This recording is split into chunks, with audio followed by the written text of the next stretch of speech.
Yo, what's going on, guys? I'm Moxie Infernape, and this is my battle for round 2 of the playoffs versus my man Dan, aka Janecki. He's going to go to the St. Louis Sableyes. Check him out down below.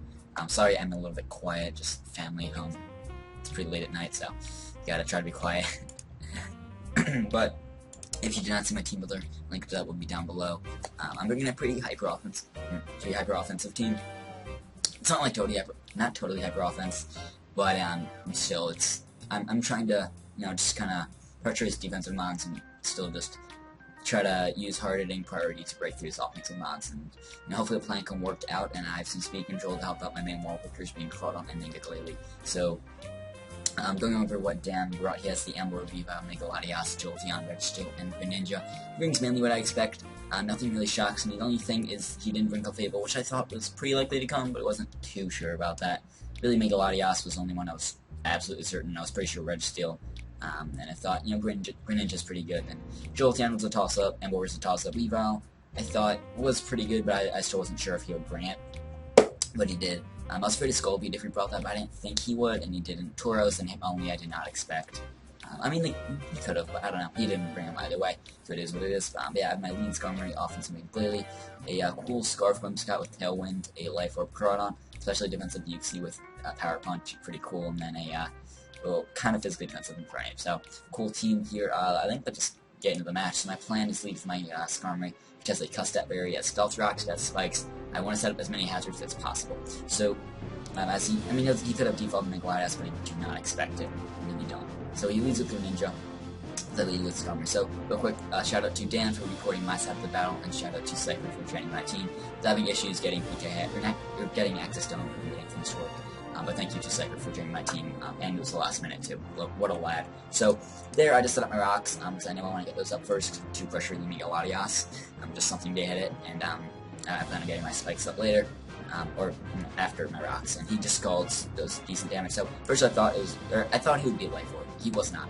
I thought maybe he had Splash Bite damage, and I don't think it was. It looked like it was less than that. Could have been a roll though, but it looks like he's not. So I thought maybe he's sashed, maybe he's probably sashed. What else was I thinking?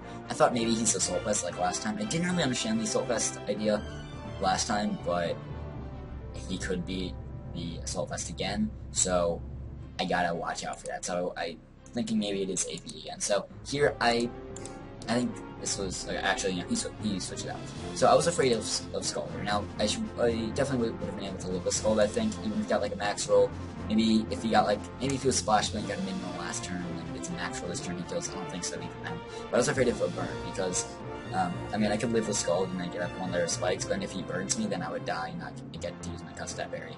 Now, I do switch out because I want to preserve my Skarmory. Hopefully I can use my Custap later and get up a layer of spikes, but I think I should have just stayed in Skarmory and sacked it off so I could get up definitely one layer of spikes, possibly two. I was a little afraid of a taunt first turn, but I know Dan likes to lead Greninja, but he doesn't like the lead Greninja set with taunt and spikes too much.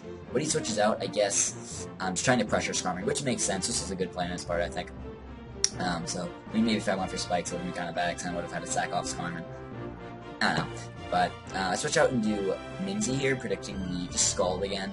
So that play actually works out pretty well, because Mimsy's sort of my switch into Jolteon. I don't really have one, but Mimsy's my best kind of, what's the word? Improv, or improvisational. I was thinking of the word there. It's my best kind of switching if I needed to. Sorry, I was just blanking out totally.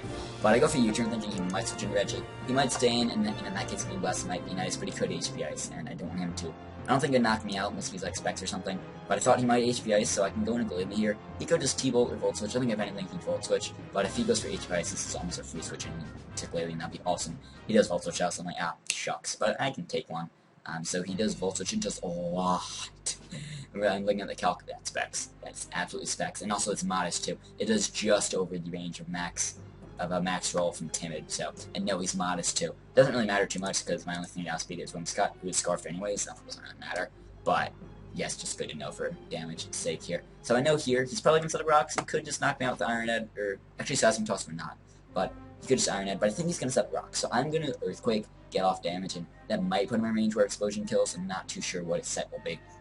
If he's the same set as last time, I don't think Earthquake plus Explosion kills, unless if I get like 2 high rolls. But I do Earthquake, it does around half, so looking at that, looks like Explosion should kill, unless if I'm getting really like unlucky with the damage rolls, and then it's just not working out. But I think, looking at that, Earthquake put it in range of Explosion. So I'm going to explode here. Bladely's going to go boom. Shocking for the first time this season, but, or I believe, first time. But I go boom and knocks that right steel, which is awesome, because that thing was a big threat. It's really bulky, it's really fat, just annoying to just get rid of that thing.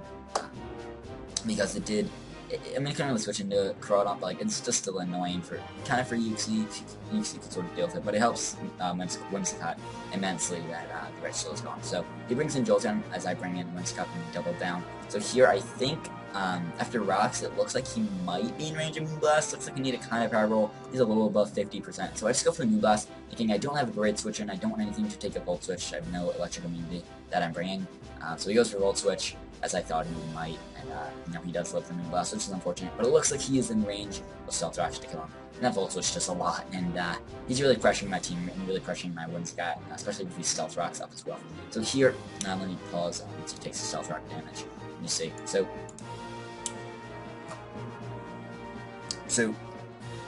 looking at that, if he is the Zolva set, I do not kill the Moonblaster. It's a roll, and I don't want to risk it, because Whimsicott's so important in this match, because setting up a Tailwind for later for Crawdon is going to be huge. I need that Tailwind for Crawdon.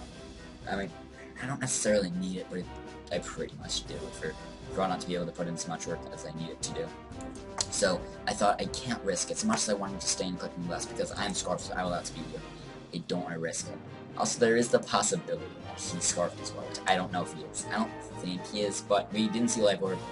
It's not anything else, so it could be Scarfed or not. So I go into Scarm here, thinking he might Ice Team, and I can take that, and that'll put me in Custap range. I get with a nice little layer of spikes. We just U-turns, gets off like 2 HP.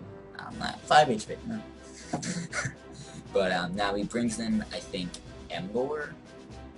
I want to say, yeah, so it brings in Johnny Blaze. Nice nickname, I like it. Also, Shiny Embor is such a beast. So, I love it. It's just awesome coloring. So here, I'm thinking, alright, well, Flare Blitz is the obvious play. It's pretty spammable versus my team. I think it is his best play. Just play Flare Blitz. Maybe Superpower, because it's also pretty spammable, and it will kill me. Or actually, I think it depends on the set.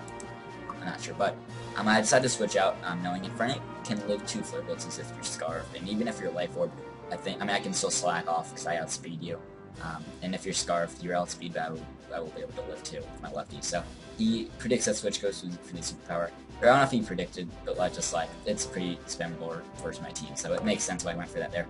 And he does Oko, and I know he has to be Bandit. He has to be Bandit to kill me. I'm just like, oh, wow, it really sucks that the only chance he would have to kill me there was if he's Bandit, which it was guaranteed to kill, but like, you know, that was the only set that would allow him to kill me there, which really sucks, was that specific set. And same with Jolteon. I mean, Jolteon didn't pick up any like narrow kills like that, still it's just kind of unfortunate how that worked out with Jolteon. Because like Jolteon was specs. Like Jolteon being specs and the same being banded allowed him to scale a lot of damage off of my team. But I still have Crawdon alive in the back. Crawdon is my win con, and I need to play it well. So yeah, here I just bring in Yuxi because I can just you know, beat up a superpower. Maybe I could have brought in Crawdon, but I didn't want to get myself in that 50-50 because if he superpowers and stays in, Crawdon's dead. That would suck. So I wanted to T-Wave here, thinking maybe he'll switch into Body or something. But I went for U-turn because I was pretty sure this thing was going to die to Rocks, but it wasn't certain, and if he lived Rocks and then I T-Wave, that'd be really bad. So I just U-turns, safe play. Because I was pretty sure he'd switch, even if he didn't. Emperor's not doing a whole lot with a -1 superpower, though he's banded, so it's like neutral. So he brings this thing back, and I'm thinking, alright, Flare Blitz is obvious. I pretty much need to side off Storm Ray. As much as I would love to try to get that thing back in Custap range, into Custap range and set up 1 layer of spikes, that'd be awesome, but I don't think I have an opportunity to do that, as his team just so offensive and just not give me an opportunity. So he just Flare Blitzes and easily knocks me out, but I get him, you know, some more chip damage. It doesn't really matter for Crawdon, I believe Crawdon goes it anyways, but like, or goes with Aqua Jet. But it means helpful, I guess. Maybe she's really bulky. I don't know. So here, what? Okay, so I don't know what happened there. My computer with like some antivirus program thing, it like said something and it was weird. But I'll probably try to cut that part out. Hopefully I don't forget. If I do, that'd be off. But I paused the battle during saying this thing. So here, I wanted to click knockoff predicting the switch, but I thought no, I cannot risk it because I think I live the Flarbits, but that puts me in range where 1 life orb hit does kill me, so I can't risk it because Chronon's my win time, and I think it is Dan's best play to stay in and sack this thing off, because if he switches into Lottie and I do knock off, then that is huge, and that really helps me. So I do stay in, or I mean not stay in, but I do just click Aqua Jet and knock this thing out as he does stay in, so that's good. So I think the score is 3-3 now. Yeah, still have Whimsicott, Uxie, and Crawdaunt, like he has Weavile, Greninja, and Lottie. So here I thought probably Greninja is his play. He does bring Greninja, so I thought maybe I can live a hit, but I think a Grass Knot killed if he wanted to bring that, maybe like HP Electric like he brought last time. So I thought it is my best play switching to Uxie, because Uxie can take a Grass Knot, a U-turn, a HP Electric. I mean, I can still live with U-turn, unless he's like max attack, which I don't think he is. But the rocks are, unfortunate. They're chipping me down, which really sucks. And he does go for a U-turn here, so I should be able to live this unless she's like really high in this attack. But I live, so that's cool. So now I know, alright, I can play. So okay, I thought that I did not mean to do that. I didn't mean to hit back, but I did. Whatever, I'll just talk. So I need to set Tailwind and hope that whatever he brings in just kills me this turn, because I need to set Tailwind and bring him, and that is a chance to bring in Crawdaunt, and hopefully Crawdaunt comes in for me. So we bring some Lottie, which I found interesting. Especially considering his set, which I'll talk about after the match, which I didn't know until after the match when he sent it to me, but I'll talk about it after the match. So, brings in Lottie here. So, my plan was Tailwind, and I think he was his best play to click, like, T-Volt or Psychic, whatever he has to knock me out, because if he goes for Calm Mind or Roost, I could have Encore. I don't have Encore, and I had it the first time I played him, not the second time, but I had it the first time, and it worked out when I had it. So, I thought that, he might think that I would want Encore. So he might not want to Roost or Calm Mind, might just want to attack and just kill me. So I think still it's my best way to click Tailwind. I was a little shocked to bring Weavile. I know I'm gonna talk about it a little more after the match, but so I go for the Tailwind. I'm just like, please kill him. He does make it, of course, because he's Lottie, he's broken, he's cool. So here I need this thing to kill me. If he does kill me, I think Crawdaunt can win. If he doesn't, this is really bad, and it gets me in a bit of a pickle, a huge pickle. So I Tailwind and just please kill me, just please kill me. No, Whimsy, Whimsicott, Whimsy, man, Whimsicott, Mimsy. I love you, man, but I need you to die there, and he boosted, so I'm hoping. I need to Tailwind again, maybe he'll knock me out. He doesn't know I'm Scarfed. Maybe he knocks me out here. I don't know. So Tailwind to fail. See Dragon Balls? I didn't see that. Like, I didn't see they click Dragon Balls. I looked away for a second. I saw this part, like, it doesn't affect Mimsy, so I thought, oh, it's probably Draco, Meteor, or Dragon Balls, so I knew it was one of the two. I assumed it's Dragon Ball, so I was like, oh, okay, crap, he's not going to kill me.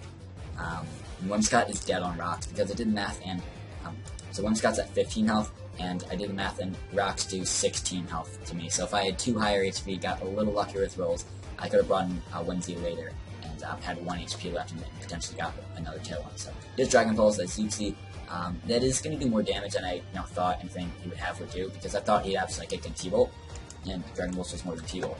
So I'm like, oh crap, it actually does a lot. I thought he was offensive from the calc. Turns out he wasn't from his spread. I think I just calced it wrong, or just looked at it wrong.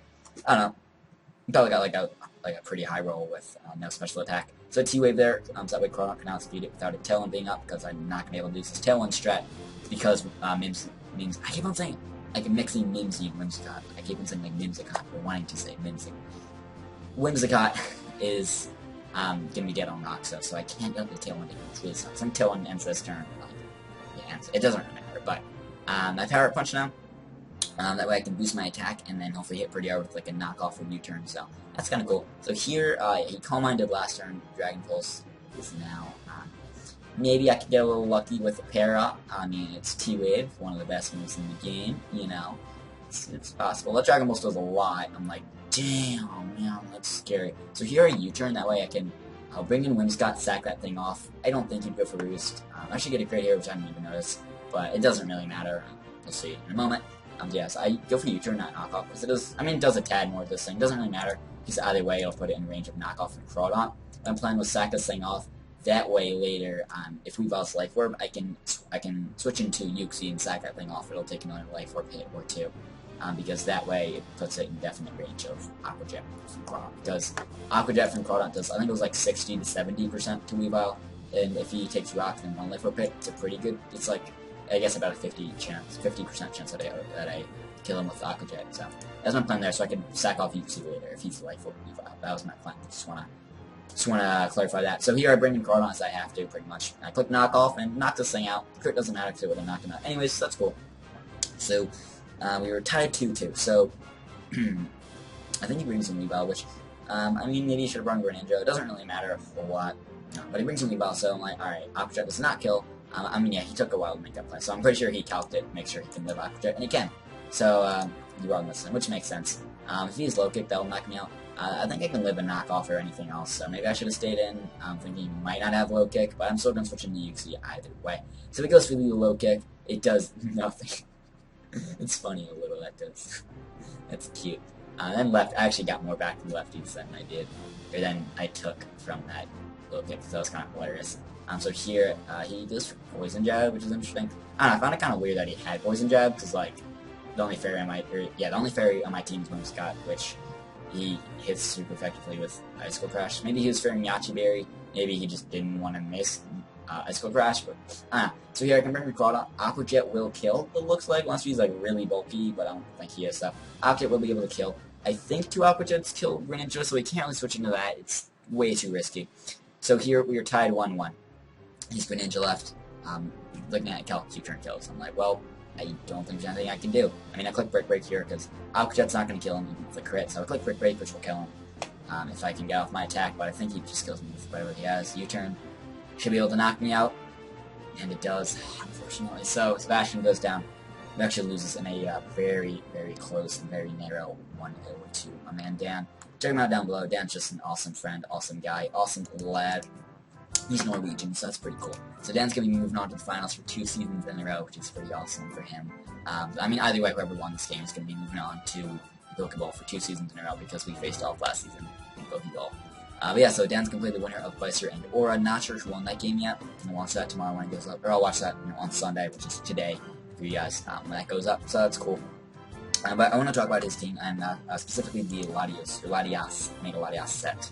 So his set was actually Calm Mind, Roost, makes sense, then Dragon Pulse, and Refresh. I was going to say Reflect. It's Refresh. So it's really interesting how he brought Mono Dragon Pulse, which, I mean, Dragon Pulse is kind of cool, makes sense, but, like, I think he should have brought, like, a T-Roll or Psychic over Refresh. I just feel like he can't hit the Whimsicott with that, so, like, I don't know, it's really weird. Or I thought it was kind of weird, because both the first and the second time I battled him, I used Whimsicott as my switch in and checked the Mega Latias, and, you know, I guess, you know, his thought process was get rid of Whimsicott and then Latias can do a lot of work, which that makes sense, but, like, I don't know. And then I found it really weird how he brought that in later when he knew he couldn't do anything to touch me. And I could maybe have Leech Seed and I could, you know, get back health and beat him 1v1. I don't know, it was kind of weird. I mean, it worked out for him, so I can't question him. Maybe he predicted the Tailwind. I mean, even if he predicted the Tailwind, I don't think he predicted me to be Scarf. So, like, I don't think he would have predicted me to be locked into it. That was interesting. I don't know. I mean, it worked out for Dan, so props to him, though. Maybe he's just a genius and totally read me. Maybe he just had no clue and just got a little lucky. I don't know. But let's go with Dan's a genius, because he's cool. So, anyways, Baltimore Braviaries is not going to win the Pokeball this season. It's really unfortunate. I really thought this was my season. I thought this was my chance. I really liked the draft. Maybe not bringing Manaphy here was a mistake on my part. I just felt like his team was too fast. Just pressured Manaphy too much to bring it, but it is what it is.